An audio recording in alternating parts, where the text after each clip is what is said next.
Transmite Radio Anglicana.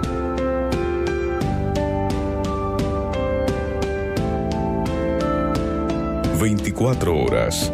siempre junto a ti.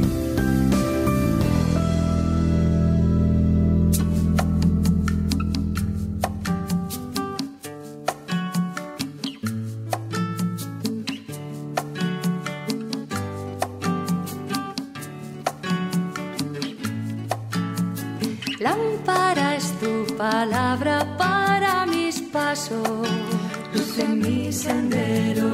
Lámpara es tu palabra para mis pasos, luz en mi sendero. Luz, tu palabra es la luz. Buenas tardes, queridos hermanos, hermanas oyentes de Radio Anglicana, la radio de la Iglesia. Bienvenidos a una emisión más de su programa La Palabra Hoy. Con nosotros el reverendo Juan María Tellería. Bienvenido, Juan María. Muchas gracias, reverendo Noel. Muy buenas tardes, noches a todos. Muy buenas tardes, noches a ti, a nuestros equipos de Radio Anglicana que están ahí contigo. Y por supuesto, muy buenas tardes, noches a todos nuestros amigos, a todos nuestros radio oyentes. Tu palabra para mis pasos. Como siempre, saludamos a nuestros oyentes que nos sintonizan a través de la transmisión de Radio Anglicana en sus aplicaciones móviles, en la página web, y también los hermanos que nos ven y nos escuchan en este momento en la transmisión de vídeo de nuestra página web de radioanglicana.es y también las páginas de Facebook. Sean todos, pues, bienvenidos. Peligro, pero no olvido tu voluntad. Iniciamos poniéndonos en las manos del Señor. Adelante, Juan María. Padre nuestro que estás en los cielos, Señor, te agradecemos mucho un día más la posibilidad de estar aquí contigo, en tu presencia, con todos nuestros hermanos en la fe, con todos nuestros amigos, para transmitir esperanza, para transmitir la esperanza que la Santa Biblia, tu palabra, ha dejado para nosotros. Hoy que iniciamos, Padre nuestro, una nueva serie sobre un nuevo libro de la Sagrada Escritura, pedimos especialmente tu bendición para que este estudio nos enriquezca, para que este estudio, Señor, nos llene sobre todo de gratitud a ti y nos permita ofrecer al mundo un testimonio de paz, un testimonio glorioso para tu santo nombre, para Cristo nuestro Señor y para la extensión del Evangelio. Te damos las gracias, Señor, por escucharnos, al mismo tiempo que también te pedimos por aquellas personas que a lo largo de este mundo están sufriendo situaciones que son trágicas, a veces provocadas por mano humana o a veces simplemente porque son acontecimientos naturales. En cualquier caso, Señor, que tu esperanza también esté con ellos y tu fortaleza. Te lo agradecemos en el nombre del Padre, del Hijo y del Espíritu Santo. Amén. Amén. Tu palabra es la luz. Antes de continuar, Juan Mari, si podemos girar la punta del micrófono a donde están los orificios del micrófono y así te escucharemos mejor cuando hables. Ajá. ¿Probamos? A ver ahora. Ahora un poquito mejor, sí.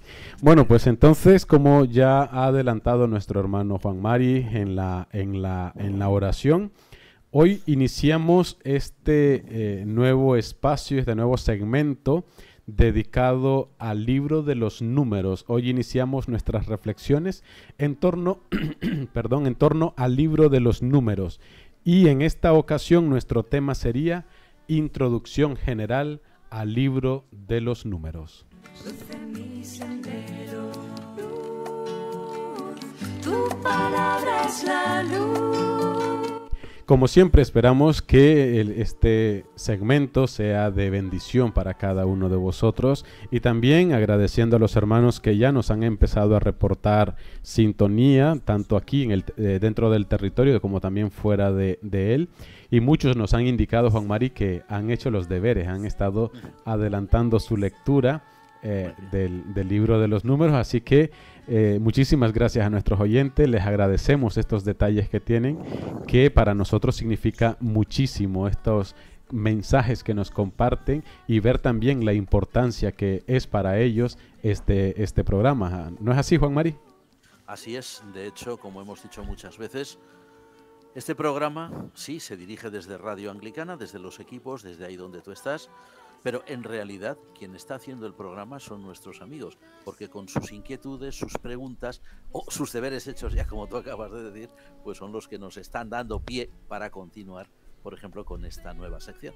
Totalmente. Voluntad. Lámpara es tu palabra para mis pasos. Bueno, pues entonces entramos de lleno a nuestro programa de hoy. Como indicaba anteriormente, hoy comenzamos haciendo una introducción general a este libro de los Números, uno de los 5 primeros libros de la Biblia, lo que también se le conoce como el Pentateuco.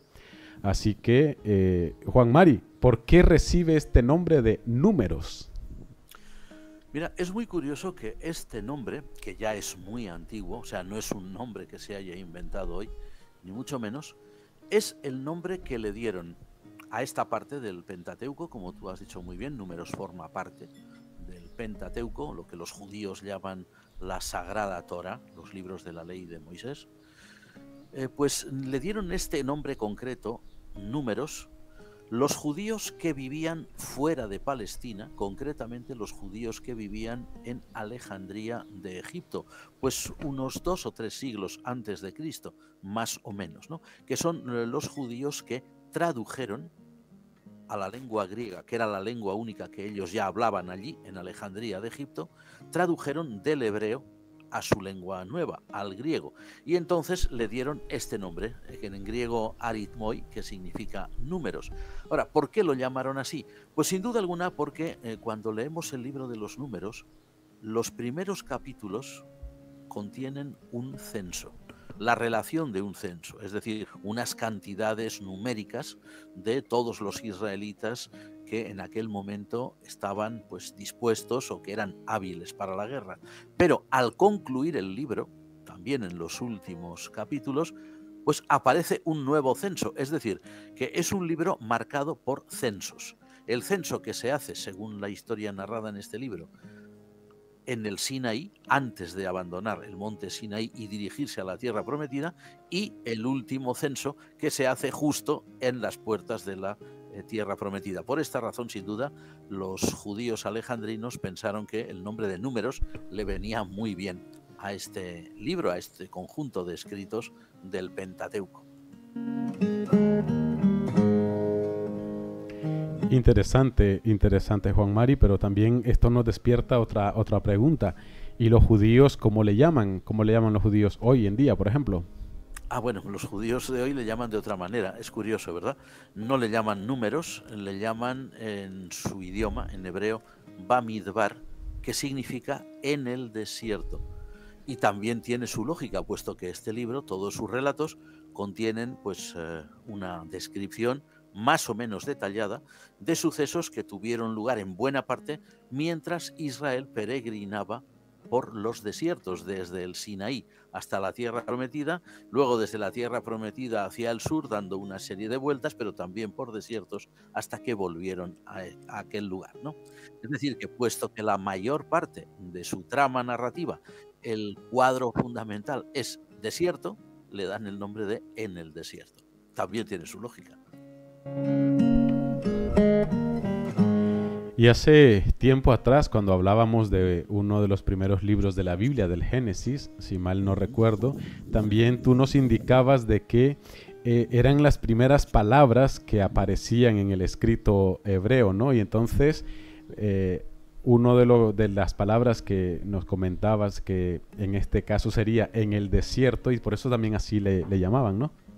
Sí, además, fíjate, los 5 libros del Pentateuco, de la Sagrada Torá, como dicen los judíos, efectivamente tienen esta característica que no tiene ningún otro libro del Antiguo Testamento, y es que sus nombres en la Biblia hebrea, en la Biblia judía, son precisamente esas palabras que aparecen en los versículos iniciales. Génesis, por ejemplo, los judíos le llaman en el principio, que son las primeras palabras, Bereshit, el libro de Éxodo, que nosotros llamamos Éxodo. Ya los griegos alejandrinos le dieron este nombre, Éxodo, lo mismo que al primero Génesis. Bueno, pues los judíos palestinos, los judíos de lengua hebrea, le llaman al Éxodo nombres, porque las palabras del libro del Éxodo con las que comienza son: estos son los nombres, etcétera, ¿no?, de los israelitas que bajaron a Egipto. Bueno, el tercer libro, curiosamente, nosotros le llamamos Levítico, como los griegos, o mejor dicho, los judíos de habla griega, Levítico, porque tiene como tema todas las leyes levíticas, pero sin embargo los judíos le llaman Wayikra, que significa y llamó, porque son las primeras palabras del libro, y llamó Dios a Moisés, etcétera. El libro de los números ya lo hemos visto, en el desierto, y el último libro de la ley, que es el Deuteronomio, los judíos le llaman Devarim, que significa palabras, porque el libro del Deuteronomio comienza diciendo: estas son las palabras que Moisés, siervo de Jehová, etc. Es una característica propia de los libros de la ley que no se encuentra en ningún otro de los libros del Antiguo Testamento. Totalmente, y es muy interesante este detalle.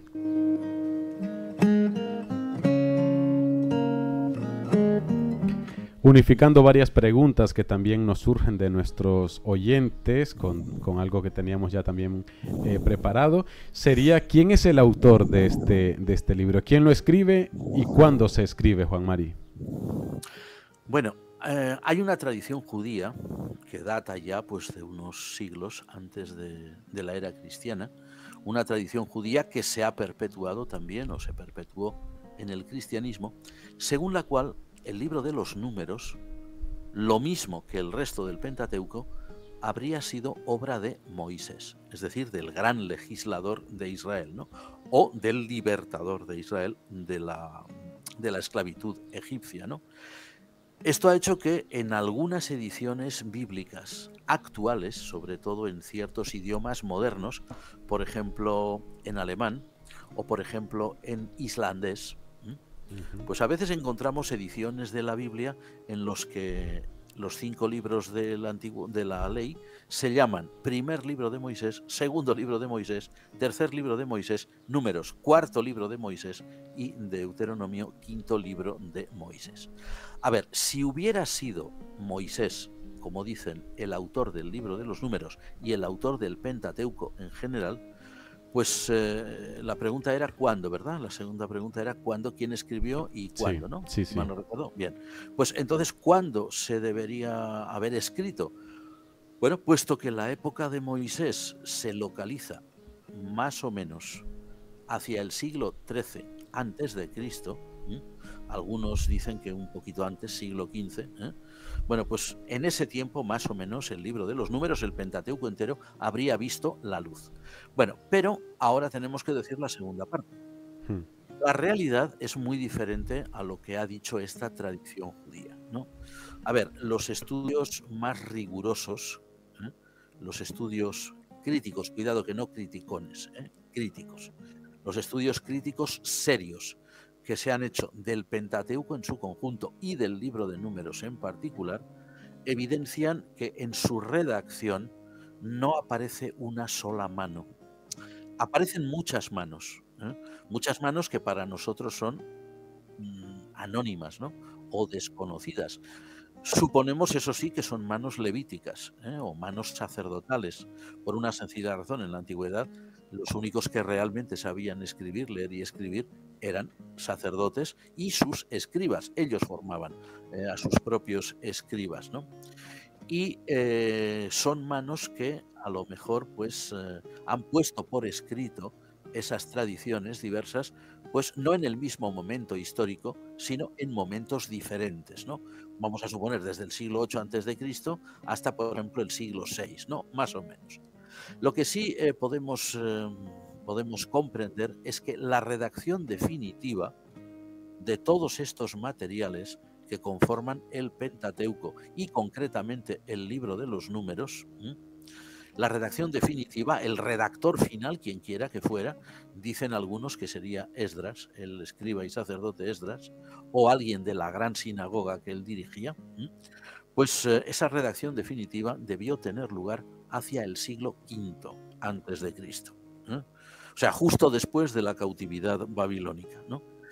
En fin, es muy evidente para nosotros hoy que, aunque tradicionalmente se digan los libros de Moisés, que no está mal decirlo, la realidad es que Moisés, o sea, cuando se ponen por escrito las tradiciones del Pentateuco, que algunas de ellas sin duda se fundamentaron en Moisés o pudieron iniciarse con él, sin embargo, esa redacción definitiva es muy posterior. Si Moisés vivió, como decíamos, siglo XIII antes de Cristo, o siglo XV, pues tuvieron que pasar 10 u 8 siglos hasta que todo eso se puso de forma definitiva, tal como hoy lo leemos en nuestras Biblias. Es decir, que el autor desconocido, son varios autores, varias manos. La época en que ve la luz el libro de los Números, tal como lo leemos hoy, y el conjunto del Pentateuco, siglo V antes de Cristo. Y antes, Noel, de que me preguntes dónde, nos hemos dicho quién, cuándo, bueno, pues falta dónde, ¿verdad? Bueno, pues probablemente dónde sería en Jerusalén, como decimos, en la Jerusalén de la Restauración, y en el marco de esa gran sinagoga que, según dicen ciertas tradiciones, fundó el escriba y sacerdote Esdras.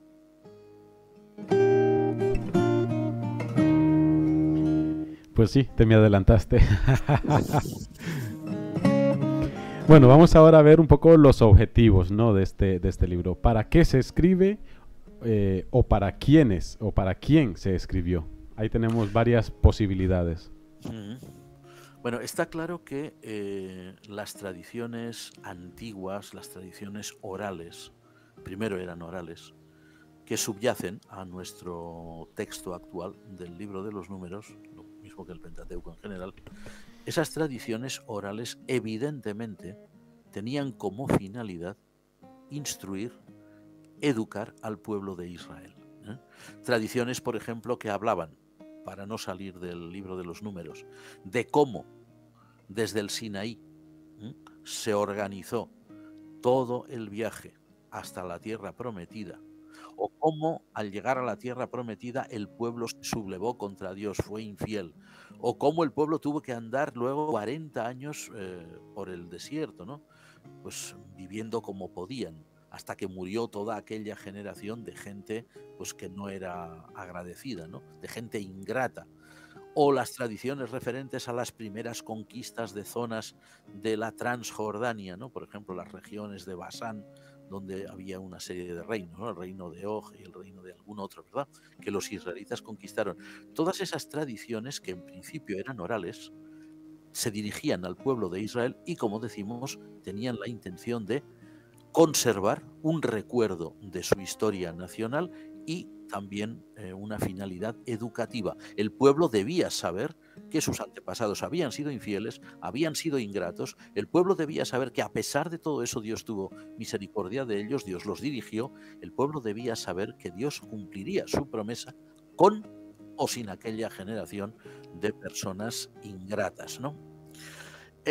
Ahora bien, su redacción definitiva, la que hemos dicho que probablemente se gestó en la gran sinagoga dirigida por Esdras, ¿no? Esa redacción definitiva del libro de los Números, claro, ya no tiene como destinatarios al antiguo Israel, que ya no existe, sino a ese remanente, a ese pueblo judío fiel que había sobrevivido a la deportación, que se había mantenido firme en su fe y que buscaba, por decirlo así, como diríamos, buscaba una identidad nacional, una reconsagración a su Dios, que lo marcara como pueblo de Dios. Y, por supuesto, también para educarlo. Los judíos tenían que aprender cómo había sido la historia de sus antepasados para no repetir sus errores.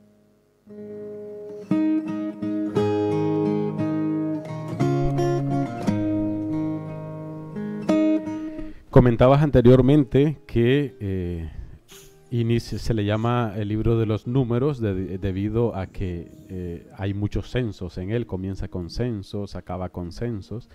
Más que los números serían los censos, ¿no? El libro de los censos. ¿Cuál era el objetivo de estos censos, Juan Mari? simplemente conocer el número o hay alguna significación detrás de esas cantidades? Sí, a ver, en la antigüedad y hoy, ¿no? Cuando se hace un censo de población, normalmente se hace un censo para saber, pues, cuánta gente vive en un territorio. Hoy es mucho más específico, se buscan cuáles son las proporciones de edades, ¿no? Se busca también, por ejemplo, bueno, pues se pueden hacer censos pues para saber, por ejemplo, cuáles son las ocupaciones fundamentales de la gente, ¿no? Que vive en un país, ¿no?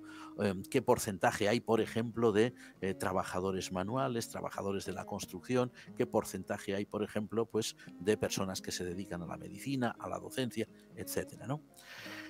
En la antigüedad, y en esto Israel no era distinto, perdón, los censos tenían una finalidad fundamental, y era saber de cuánta población hábil para la guerra se disponía.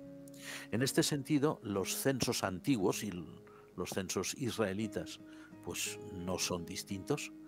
Lo que se censa es a un grupo de población muy concreto, que lo dice bien claro, varones de 20 años para arriba. Es decir, hombres jóvenes todavía, pero jóvenes adultos, en aquella época sobre todo, porque ya eran normalmente personas con responsabilidades familiares, pero que eran aptos para la guerra. Es decir, en caso de que hubiera una agresión o en el caso de que Israel tuviera que hacer frente a una invasión, de cuántos efectivo humano se disponía. Ese era normalmente la finalidad de estos censos. En el caso de los levitas, porque curiosamente, como también veremos si Dios quiere en su momento, a los levitas se les hace un censo aparte. Los levitas no van a combatir, pero sí es necesario saber cuántos levitas hay para garantizar, por ejemplo, el buen servicio a Dios, que los sacrificios se cumplan de forma correcta, conforme a lo especificado en la ley, o también de cuántos levitas se dispone para la instrucción del pueblo. Hay un momento que lo refieren los libros de los reyes y sobre todo de las crónicas. Hay un momento en que los levitas se esparcen por el territorio del reino de Judá, por ejemplo, el reino del sur, y se esparcen para instruir al pueblo en todo lo que es la identidad nacional, la religión ya vista, aunque ellos no lo llamaban así, el pacto de Dios con Israel, en fin. Estos censos eran siempre de una finalidad muy práctica, pero no eran censos completos.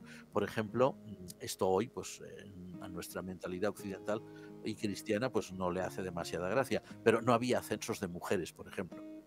Las mujeres no se contaban, ¿no? Y los niños tampoco.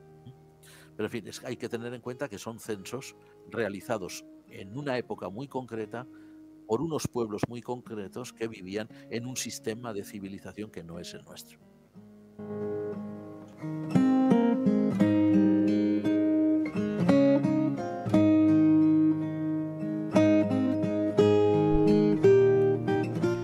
Nos ha surgido una pregunta sobre el censo de los levitas, pero ya se ha dado la respuesta por adelantado.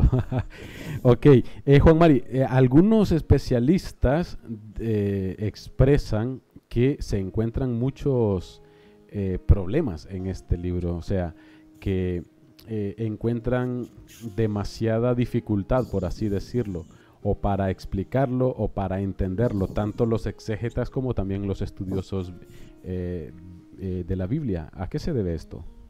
Fíjate si esto es así, Noel, que si comparamos, por ejemplo, si vamos a buscar bibliografías, tanto en nuestro idioma como en cualquier otro de los idiomas modernos, ¿no? De las grandes lenguas de cultura, entre las cuales, gracias a Dios, está la nuestra, vamos a ver que comentarios al libro de los Números hay muy pocos en comparación. Comentarios al libro del Génesis los hay en cantidad. Además, es un libro que a todo el mundo le gusta. Comentarios al libro del Éxodo también hay buenos comentarios y abundantes, quizás un poquito menos que del Génesis.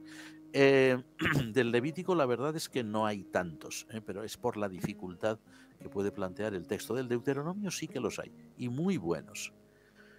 De los números sí que hay, lógicamente, pero siempre son mínimos, mínimos de mínimos. Curiosamente, los propios rabinos judíos, ellos lo reconocen, de los 5 libros que existen en la Sagrada Torá, en el Pentateuco, el libro de los números es el que menos comentan. Claro, efectivamente, es un escrito que plantea problemas, ¿no? Fijémonos bien, hemos dicho antes, me parece que es un libro compuesto por diferentes manos, evidentemente, que recopilan diversas tradiciones, pero así como también se encuentran diversas manos y diversas tradiciones en el resto del Pentateuco, y eso es una evidencia que hoy ya nadie puede negar, en el libro de los números nos encontramos con que esas diversas tradiciones o esas distintas partes no siempre casan bien unas con otras. O sea, no ensamblan bien, ¿eh? Así que en muchas ocasiones los que se han dedicado a estudiar el libro de los números se han quedado pues un poco sorprendidos, ¿no?, de ver, bueno, ¿esto por qué se ha escrito así? Y no le ven una razón real. Fijémonos, por ejemplo, en un detalle, un ejemplo que veremos en su momento, si Dios quiere, con más detenimiento. Se narra en un momento determinado, en unos capítulos determinados, llegaremos a ellos, si Dios quiere, a la trágica realidad de cómo los espías enviados por Moisés para, conocemos bien la historia, para contemplar la tierra, para inspeccionar cómo es y tal, esos espías vuelven al campamento, vuelven al campamento hebreo y en vez de dar un informe favorable, dan un informe tan horrible que el pueblo se desanima. Y se desanima tanto que finalmente se sublevan, quieren volverse a Egipto. Conocemos bien la historia, ¿no? Y Dios los sentencia por su rebeldía, por su ingratitud, a peregrinar por el desierto 40 años hasta que toda aquella generación ingrata desaparezca. Bueno, pues inmediatamente después, en el capítulo que sigue a estos capítulos donde se narra esta historia, sorprendentemente aparecen una serie de leyes que hablan de sacrificios, que hablan de ceremonias cúlticas, que no tienen nada que ver. Entonces, claro, los pobres, porque de verdad es para sudar tinta, los pobres comentaristas de números dicen, bueno, pero ¿qué tiene que ver esto con lo otro? Porque, por ejemplo, vamos a decir, en el libro del Levítico está claro, son todo prescripciones legales, no hay problema. En el Éxodo hay una parte narrativa y luego hay una parte de prescripciones legales, pero están bien diferenciadas. En el libro de los números no. Porque hemos mencionado este ejemplo, pero es que hay otros, ¿no?, que no se entiende bien por qué se coloca allí aquello, ¿no? ¿Qué ha ocurrido? Hay estudiosos, hay especialistas que tienen la impresión de que en el libro de los números se recogieron una serie de tradiciones que, aunque no se sabían ensamblar bien, quedaron allí para que no se perdieran, para que no se olvidaran. Por ejemplo, relatos de elevado colorido y temática variada, como decimos, aparecen junto a prescripciones legales, junto a cánticos populares que aparecen recogidos allí, ¿no? No se sabe bien cuál podría ser el motivo este, ¿no?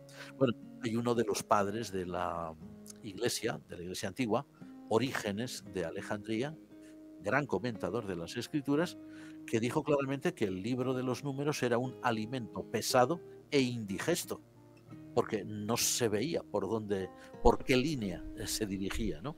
Bueno, y son muchísimos hoy los que le darían la razón sin titubeos, ¿no? El libro de los números es un libro complicado y es un libro que sí crea problemas a sus estudiosos.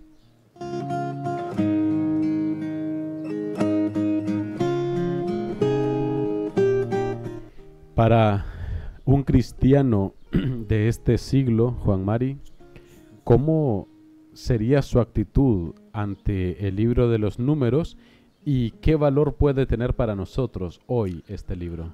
Me alegro de la pregunta porque, claro, la última que me has formulado y la respuesta que has dado podría dar a entender, claro, Eso sería algo terrible, ¿no? Podría dar a entender, no, mira, ni toquéis el libro de los números porque os vais a volver locos, no vais a entender de qué va. No, cuidado. Lo que hemos dicho es cierto, es cierto.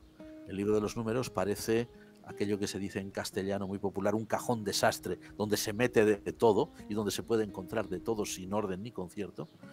Pero eso no significa que el libro de números no tenga un valor real para el pueblo de Dios. Lo tuvo en su momento, lo tiene hoy. Vemos en su momento, en el momento que se escribió, para el pueblo judío, lo tiene hoy para nosotros, lo tiene hoy para la Iglesia, para el creyente de hoy.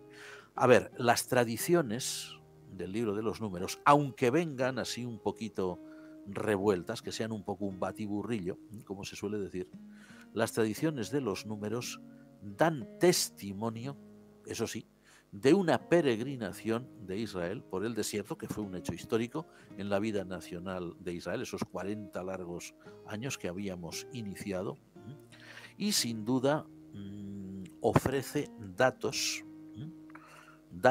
de un gran valor testimonial, histórico, sí, pero sobre todo testimonial para nosotros, acerca de cuál fue la fe, o cómo fue la fe de aquel, ¿cómo diríamos?, de aquel Israel recién salido de Egipto, de aquel Israel cuasi primitivo, que no era el pueblo judío que fue muchos siglos después, ¿no? O sea, una fe con sus altos y bajos, con sus luces y sombras, con sus claroscuros, con unas experiencias de una vitalidad extrema, ¿no? Pensando, por ejemplo, pues el mismo hecho de ese informe tan negativo, el pueblo que está tan contento por llegar a Canaán, pero luego se revuelve porque piensan que ha sido todo un engaño, o más rebeliones que aparecen también a lo largo del texto, experiencias tan llamativas, ¿no?, como el episodio de la serpiente de las serpientes de bronce, o la serpiente de bronce, perdón. En fin, hay una serie de episodios, de historias que aparecen ahí que nos dan testimonio de cómo era aquel primitivo Israel. Es muy posible, y hay que ser honestos y humildes también, que no podamos comprender realmente todos y cada uno de los detalles que aparecen en este libro, sin duda alguna, pero por ello no podemos dejar de ver, aquí está lo importante, no podemos dejar de ver algo esencial, que es la mano de la providencia divina que guía, que conduce a un pueblo que es ingrato, que es desobediente, que es infiel, que es desagradecido, porque aquel que había hecho la promesa de entregar la tierra prometida a los descendientes de Abraham, lo iba a cumplir. Fijémonos bien que en este sentido, como dijeron ya en su momento algunos padres antiguos de la Iglesia, la experiencia del libro de los números pues también es muy representativa, con esos altos y bajos, con esos desvíos por un lado, desvíos por el otro, sin seguir el camino recto. Puede ser muy representativa de la peregrinación que efectúa la Iglesia hoy, en el mundo de hoy, ¿no?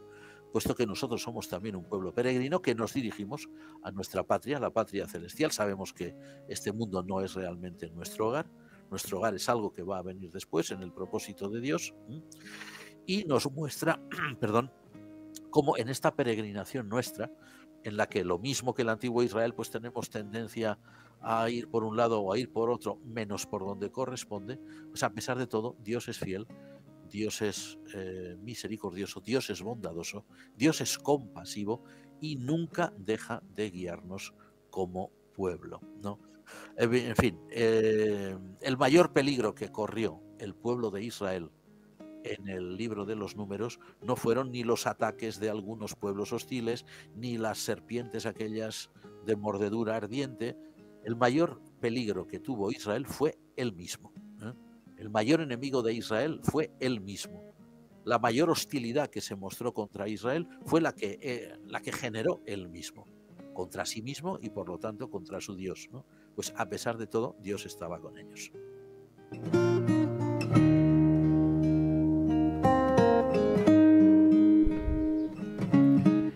Sería interesante, Juan Mari, ya que también has comentado de que es un libro bastante difícil de tratar y de comprender, pues sería bueno que si es posible, está claro, en el que puedas darnos, no sé, algún esquema o alguna división bastante cómoda, sencilla, para que podamos tenerla en cuenta a la hora de estudiar o sentarnos de frente a este libro. ¿Cómo estaría dividido de una forma sencilla?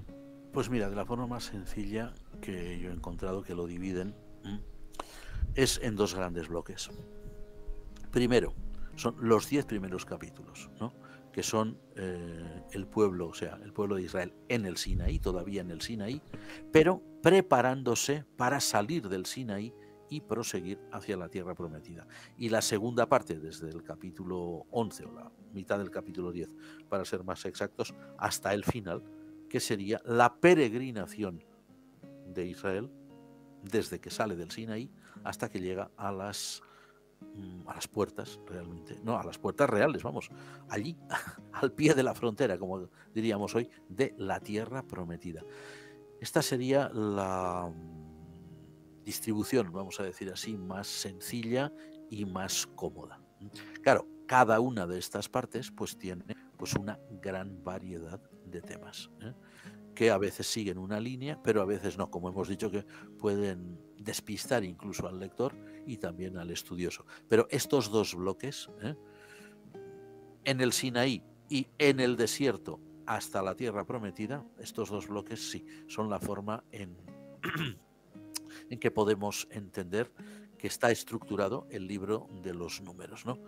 Cada una de ellas, como decimos, con sus subdivisiones temáticas. Y desde luego es así como nos gustaría presentar estas reflexiones tan breves sobre el libro del Éxodo, ¿no? Pues no, primera sección, pues tal, y luego segunda sección, en el desierto, lo que venga ahí.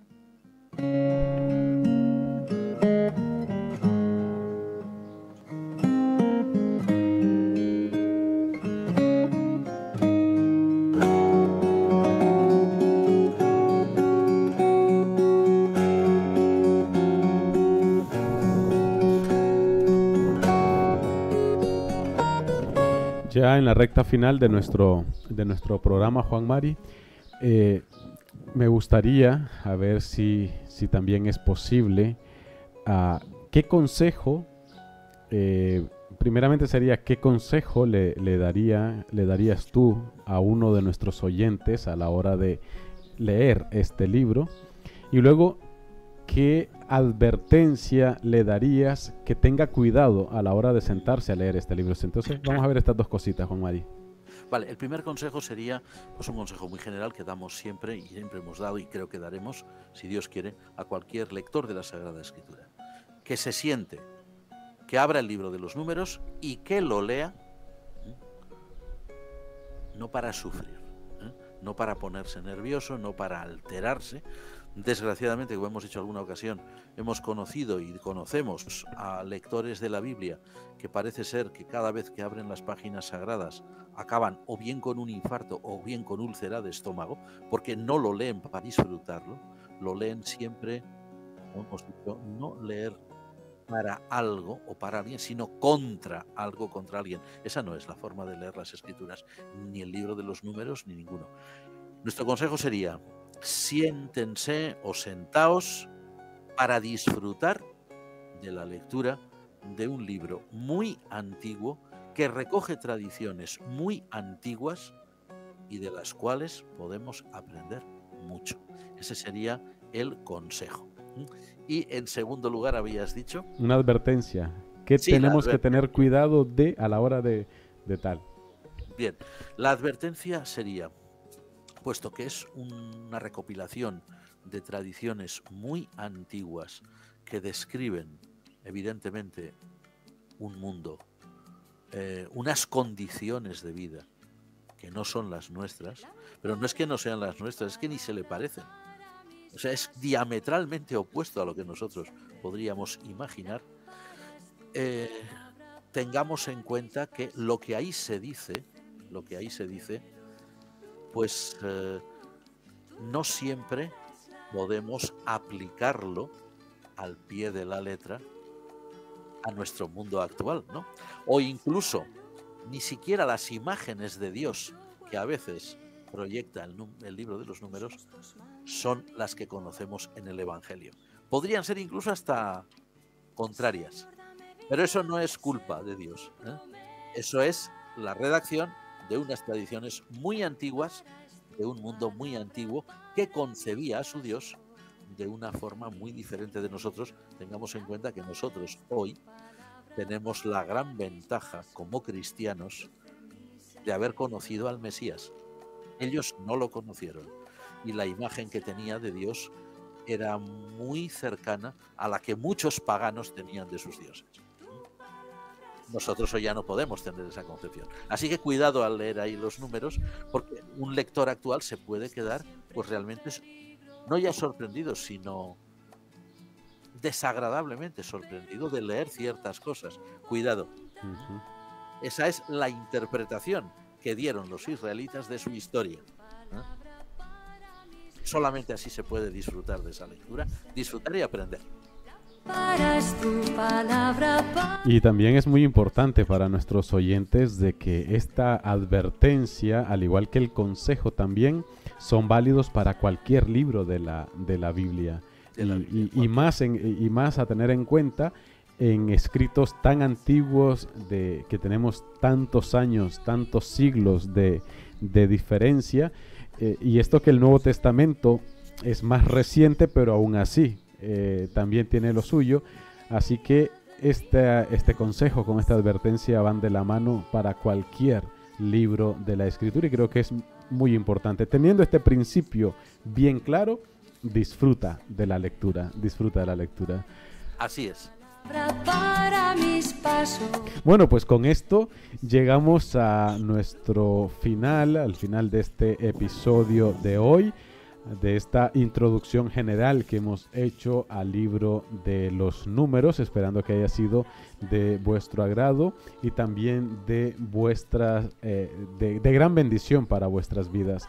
Así que muchísimas gracias. Les animamos a seguir esta serie de programas que vienen a continuación en torno a este libro. También recordarles que a partir de cuando finalicemos el espacio, media hora después, ya estará disponible en el canal de YouTube de Radio Anglicana. Ahí estará disponible la grabación de este programa de hoy, en una lista especial que también llevará por título Números, haciendo referencia al libro de los Números. Así que, pues, queridos oyentes, gracias. Reverendo Juan Mari, muchas gracias por acompañarnos, por el tiempo y por los conocimientos compartidos. Gracias a vosotros y gracias a nuestros amigos y hermanos oyentes. Totalmente, así que les esperamos dentro de 8 días para que continuemos disfrutando de estas reflexiones en torno al libro de los Números. También pueden seguir con la lectura del libro de los Números, no pasa nada, que lo leamos 3, 4 veces, mejor será para luego asimilar los conocimientos, el compartir que tengamos aquí en Radio Anglicana. Así que les animamos pues a seguir con ello. Gracias también por tenernos en cuenta y dedicar un tiempo para mandarnos un mensaje, para enviarnos un WhatsApp, tanto aquí del territorio nacional como también fuera de España. Gracias a nuestros oyentes. Y nos encontramos dentro de 8 días, si Dios así lo permite. Alabado sea Jesucristo. Amén. Amén. Tu palabra es la luz, mi vida, Señor, está siempre en peligro, pero no olvido tu voluntad. Lámpara es tu palabra para mis pasos.